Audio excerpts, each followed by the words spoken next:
Hey, in this video, we're going to take a look at some of Google's latest patents and see how Google search has changed over the years, where search is headed in the future, so we can take full advantage of it, rank our websites better in Google, generate more leads for local businesses, make more money, and outrank our competition using SEO strategies that most people are not aware of. I've been building and ranking websites over the last 11 years. This is a website that I built over 10 years ago, ranked at the top and still making me money to this day. This is a drywall site that I built 6 months ago, ranked at the top of Google. Over the last 6 months, these are the 150 local lead gen sites that I've built and ranked, which you can see on this list. Every lead gen site that I build has a call tracking number attached to it. And here you can see all the calls that are being generated across all my sites. This is all just from one day, February 13. As you can see, I can listen in on every call that comes through. This is my very own call tracking dashboard, and this connects via API into my client's CRM. Right now, we have $600,000 worth of estimates. This is a $46,000 concrete job, and this is a $240,000 ADU project. The commissions that these sites are generating, this was like a $1,000 commission from one drywall job. This was a $900 commission from a flooring job. This was a $1,000, $200 commission from a roof replacement job. This is how I've been making passive income on the internet for the last 11 years. And in this video, I'm going to show you how understanding Google's patents is the key to predictably ranking Google so that you can make money from home generating leads for small businesses. Or if you're a small business owner, you can use these tactics on your own site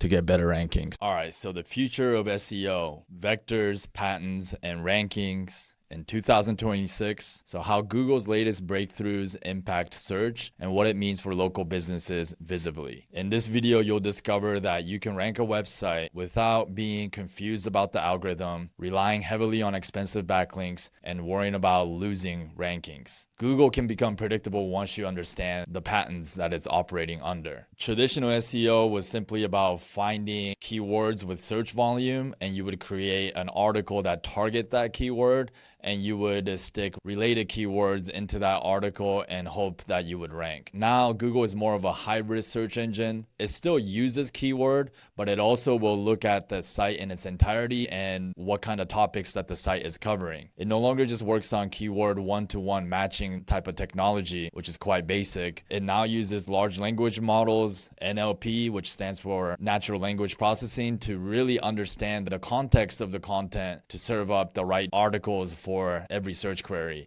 Now, it's not going to use these advanced models for all the websites in the entire web. That would become too costly for Google, but it will use these more advanced models for sites that are on page 1, page 2.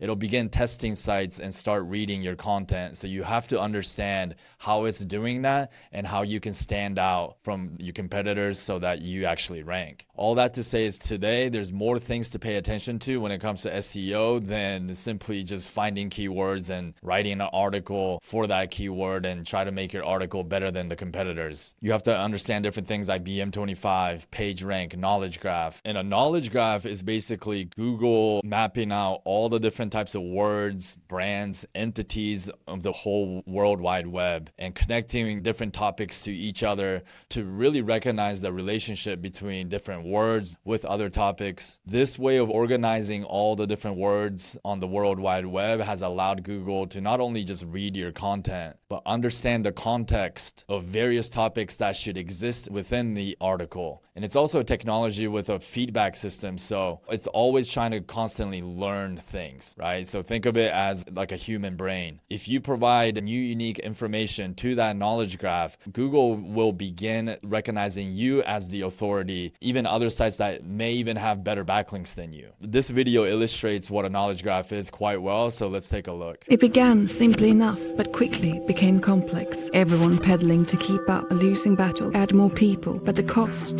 the complexity. Technology held data, alerts, automation, digital twins, but it's like we've created a monster that needs to be tamed. And taming the monster, subjecting it to our will, requires extra cost. Eigen builds knowledge graphs for oil and gas, mapping to data, documents, and workflows, no matter where they reside, bringing context and meaning from which new knowledge and insights can be derived. Control, order, simplicity. So that was a video explaining organizes data for gas and oil companies. Google is doing just that with its knowledge graph, which maps out all the different entities of the whole World Wide Web, different words, different places and things, and relationship of those things with other entities, which this picture is illustrating. It allows Google to organize data so it can understand your content and to see if your content has accuracy. It can understand the context of different searches that people are performing. It can more accurately serve up the right document for that search intent. But the big key to understand with the knowledge graph is Google is constantly trying to expand its knowledge graph as well. And so if your content can provide new, unique information and it can go deeper on a topic than your competitors, it can begin looking at you as the authority and start ranking you ahead of your competitors, even if your competitors might have better backlink profile. But should you have a site that covers so many different types of topic because you're trying to expand its knowledge graph? Well, not so fast. You also have to understand the concept of reducing cost of information retrieval. Understand that Google is constantly trying to save its cost. So it doesn't like a website that covers so many unrelated different topics because it becomes too costly for Google to process that website. So you have to be really careful when building a bigger site that you're not expanding your topical cluster way too wide, the site radius, because that can ultimately hurt your ability to rank for your main keywords. So as you can see here, Mona Lisa is connected to Da Vinci, famous painters of the past. Mona Lisa also has connection to entities like Paris, the Eiffel Tower. The semantic SEO, the language of the site has to be in a right way so that the connection makes sense for Google's knowledge graph. However, if you have a site and you begin covering a completely different knowledge domain, such as you start covering, for example, famous athletes of the past, then unless you make a really proper contextual connection with this topic, it will dilute your site and your site's ranking across the board will begin to go down. And Google is a comparative search engine, so it matters what the competitors are doing. So for the topic of famous athletes of the past, if you already have a bunch of websites here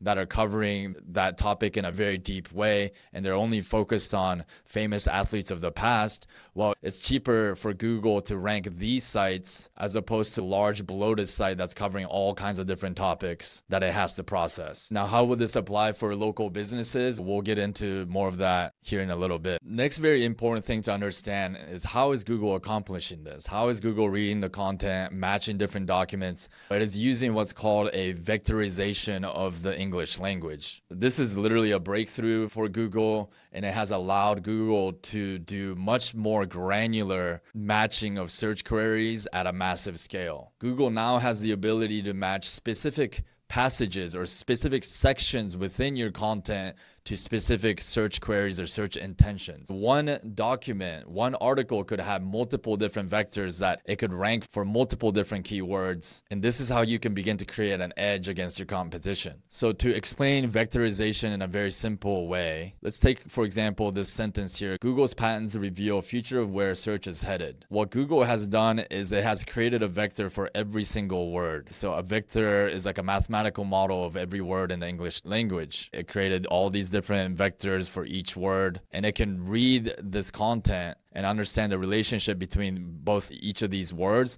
and it creates a general vector for that sentence. This is how AI works too, large language models. So if you have the word London, then it knows that high predictability, the next word might be the word bridge, London Bridge. And let's say you have 4 pieces of different documents, and each sentence is also producing various different vectors on the article, right? And traditionally what SEOs have done is they just match the keyword of the article and they try to make similar type of content that's already ranked on page 1. So all the vectors are going to be quite similar, okay? Each of these articles are slightly similar, which is oftentimes a lot of the case because you're talking about a singular topic and most people are going to talk about similar things about that topic. However, if the vector on one, your article is so similar to all the other sites already ranking page one, Google doesn't feel the need to rank your site because you're not talking about anything new, unique information. This is why oftentimes AI content will fail, because AI is only rewriting content that already exists out there that's ranking. And as you can imagine, each of these articles is going to create some sort of a vector. And let's say all these articles are creating similar vectors that go in one direction. However, let's imagine that you create a brand new article and some of the vectors are going to be quite similar on this article as well, because you got to cover the main topics. But near the bottom of the article, we can create some differences. So let's say article has what's called a macro semantic content, but at the bottom we have micro semantics. And inside the micro semantics, you can begin creating different vectors. So let's say all these different articles are going one direction. You create some unique information that has a vector that goes in a completely different direction, or something that's more unique than what's already ranking.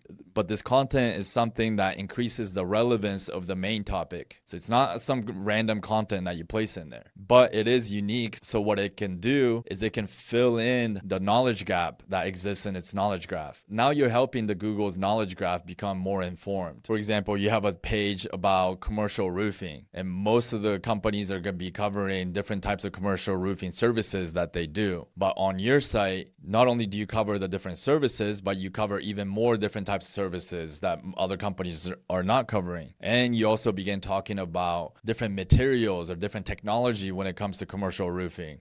That goes deeper on the topic of commercial roofing. And maybe you cover a topic about new technology about commercial roofing, and now you're helping Google's knowledge graph expand. But you also have to be careful about how much you expand the micro semantics, because if you ultimately do still want to rank for commercial roofing, but if you cover too much about technology of commercial roofing or materials of commercial roofing, then Google can begin seeing that page should rank for commercial roofing materials or commercial roofing technologies, right? So you still have to be careful about the distribution of micro semantics. It doesn't take over the main context of the article. However, that's just like a small example where you can begin to understand that covering deeper, more unique information and creating right contextual bridge to the main topic can begin to make you more of an authority. So this vectorization allows for more granular search, more long tail search queries. And people just think go target more long tail keywords, but it's much deeper than that. Google also is recording your past search queries and search history. So for example, if you have a new developer that's been searching for new home construction, and let's say they want a drywall contractor, when I build my drywall site, I'm going to have a whole section about drywall for new construction, which you can see in this LA quality drywall. I go much more in depth about different topics of drywall for new home construction projects. This is a roofing site that's already generating phone calls, and I'm not even ranked for the main keyword yet because I go much deeper into all things commercial roofing. I cover the types of different materials for commercial roofing, and FAQ section is also a really good way to add more granular searches as well. Here in my dashboard, you can see all the different phone calls that the Glendale Elite Roofing site is already generating. Trust me when I say most local companies, they don't understand this and they're not writing content at this granular level. But I can do this on every service page, every location page. And each time Google crawls my site and they see the depth that each page is covering, even a page that doesn't get that many searches or clicks, as Google crawls that page first, because there's no competition for that keyword, and it sees that it's covering that content much deeper, it'll win the trust of Google, and that page can also carry that trust over to other pages and eventually into the home page. Understanding this allows you to play SEO on a different playing field, meaning that you're not just trying to outrank the competitors just with the main keyword, which is going to be the most competitive. You're looking at the competitors and seeing the topics that they're not covering, and you go and cover those topics and do a much better job at going deep with those topics, earning the Google's trust with those topics that they're not covering, then work your way inwards towards the main keywords and the main topics that you do want to rank for. Again, you're taking advantage of Google's need to constantly expand its knowledge graph, and that topic you covered is not in isolation, but you created proper contextual bridges to other topics, and then ultimately to your main topic, which ultimately strengthens Google's understanding of other topics, helping Google's algorithms to become more accurate, which can begin algorithm classifying you as the source content of that said topic, giving you preferential treatment by Google's algorithm. Another thing to understand is that there is another signal that's extremely important, which is brand signal. When other people searches for your brand, it's a strong indicator to Google of trust. This is how Google is able to weed out like spammy sites that have a lot of traffic. Maybe it's a legal site or adult industry kind of site, but it has weak brand because might be a spammy site with tons of traffic, but no one's searching for that brand. Well, Google can identify that as risky site. This also explains why in some niches there is such strong brand. For example, if it's roofing, there might be a very well recognized brand that's been around, say, for 100 years. They might have billboards, they might have radio or TV ads, and then people are searching for that actual brand. Let's just say it's called Johnny's Roofing.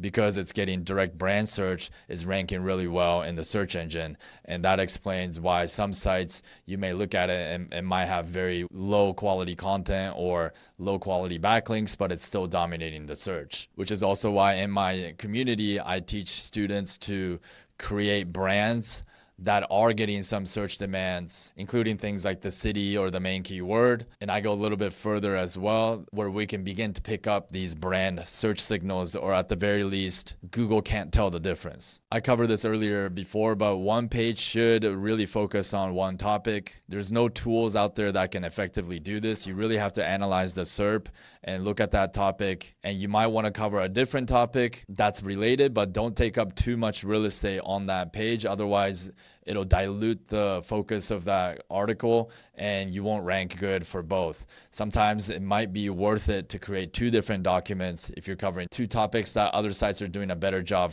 covering those topics on separate pages. When creating new pages, it's also important to understand what words you're putting at the page title level. So in this example, and this is a real life example, this is a company that created 3 separate pages: large leather hat, medium leather hat, small leather hat. And what they found was that for the medium leather hat page was ranking for high quality leather hat. And this large leather hat page was ranking for medium size leather hat, which is a problem because people are searching for high quality leather hat. They find this page and it's about just a medium leather hat. It's not going to completely satisfy the search intent. And the reason why this article right here ranked for a high quality leather hat is because at the page title level, they should have really put leather hat to the far left and medium to the right of that word with the word like size. And because it was missing the word like size, Google couldn't really tell if this was meaning medium size leather hat or high quality. And the reason why for high quality is because they didn't have any other page on this site about high quality. And so they just matched it with medium. And the reason why they matched it just for medium is because medium can be used in 2 different ways, right? So low, medium, high, or small, medium, large. In this case, Google mistakenly thought that medium was for low, medium, high. And because nobody searches for low quality leather hat, when somebody searched for high quality leather hat, they just matched it with medium because they assumed that medium should really just be high. And because they started getting clicks, this guy identified with high quality. And this page now Google filled in for medium-sized leather hat. Now this gets into the importance of order of words matters a lot in the eyes of Google for creating relevance. How does this apply to small businesses? I see so many sites out there that are screwing up just the order of words at the page title, H1 title, even especially the first paragraph of the whole page could be thrown off. Here's an example of a site that's talking about my company is one of the most professional drywall contractors. This is not ideal because Google again puts more relevance on the first words that come. So it really should be drywall, should be the real first word that comes in the H1. Even the first sentence is wrong. As one of the trusted drywall contractors in the area, it needs to be specific right away. It should say drywall contractors in the actual city of this company, which happens to be New York, New Jersey. All these things hurt your what's called content responsiveness. And content responsiveness is having extra words, extra fluff in the content that increases the cost of retrieval for Google, making your site costly to process. SEO that says write as much as you need, but as short as possible, meaning that any extra fluff dilutes the content, makes it more costly to process your documents. It's also with pages. Create as many pages as you need, but don't create pages that are too similar in topic and context, because again, an overbloated site with too many pages increases the cost of information retrieval for Google. So more pages doesn't always mean better in SEO. So how does this apply to local businesses? I like to create individual pages for specific services. And this is where I go a little bit deep and wide, is that I find services that most companies are not trying to create pages for, even if it gets zero volume of searches, because it still expands the Google's knowledge graph and I can point links from those pages to my other important service pages. Location pages is also where I go wide, is I create way more location pages than most local companies. And in each of these articles, I'm going deeper into the topic, which increases my site ranking for a lot more different types of keywords. And that increases quality on the page level. And in time, it increases the quality of the entire site. Again, this has allowed me to rank over 150 local lead generation pages in 2025. And I'm going to be building more in 2026. So here we're talking about Google understands queries different than language. Two sentences that mean the same thing could be looked at differently by Google. So for example, if you have the sentence, Johnny's Roofing provides commercial roofing for local businesses in Glendale, California. And then you have another sentence that says, Glendale, California businesses are served by Johnny's Roofing. The first sentence is going to create relevance towards Johnny's Roofing, and the second sentence is going to create relevance for Glendale businesses. That's just a simple example, but understanding that will begin to help you also understand what pages to create, what not to create. If you create a page that's too similar in context, it can cannibalize with the other page that already is similar to that page, and that could also hurt your rankings. If you created a page with the wrong ordering of the words at the page title level, it can hurt the relevance of your site. Now that page, instead of helping your site, could create topical clusters that are distant from your main topic, which can hurt your site. Click history is something that's also important that I covered earlier in the video. Google understands what previous search queries that the user was searching. So having pages that go deep into a topic and oftentimes help you win in the rankings. Even if you were to do a search and your site didn't come up, if another person did previous different searches, your site may come up if you covered those topics. Basically, this page here, it's important to also understand that the value of adding unique information on a web page is going to be valued even more into the future, because this is what AI mines for its training data. Having things like proprietary data or first-hand experience on your pages can oftentimes help you not only rank better in Google, but help you get discovered by different LLM models. Because things like ChatGPT and other models, they go after more semantically optimized sites because people are doing a lot more long tail queries inside these AI models. And so it has to go by semantic based rules. So if your site is doing a much better job with semantic SEO, structuring the sentence in the right way so that it makes it easier for the AI to process your document, then you begin showing up into various AI models. It's still important to think about PageRank and backlinks. If you have two competing content that are very similar in vector, PageRank will still decide which one should rank above the other. Link signals are still at the heart of Google's algorithms, so they can't quite get rid of it at all. So really, if you understand semantic SEO, you do quality links, you know about brand signals and unique UX signals, you really become unstoppable, especially in local search and for local businesses. Okay, so the game plan for doing really good SEO in 2026 is all going to be about building deep topical coverage, one focus service page for every service that a business might do, go as deep as possible on each of those services on each page, invest in brand signals, come up with creative ways that people are searching for your brand, create non-commodity content, so content that is not found found on ChatGPT, not found on your competitors' sites, and do your best to place them on at least on your homepage. Keep building quality backlinks. If you're a newbie, it's important to understand that if you get low quality backlinks from places like Fiverr, it can actually hurt your site. So you have to really know where you're getting your backlinks. For most beginners, this is not truly recommended. If you don't know what you're doing, it can cost you a lot of money and it can actually set your site back. And the last thing is optimizing structure. So these things involve just the content, not adding fluff to the content, only being strategic to what pages you link to from your home page. If you link to every single one of your pages from your home page, it can actually increase the cost of retrieval for Google, because Google now has to crawl all these different pages. You should only link to the most important pages from your home page. In fact, most of your internal link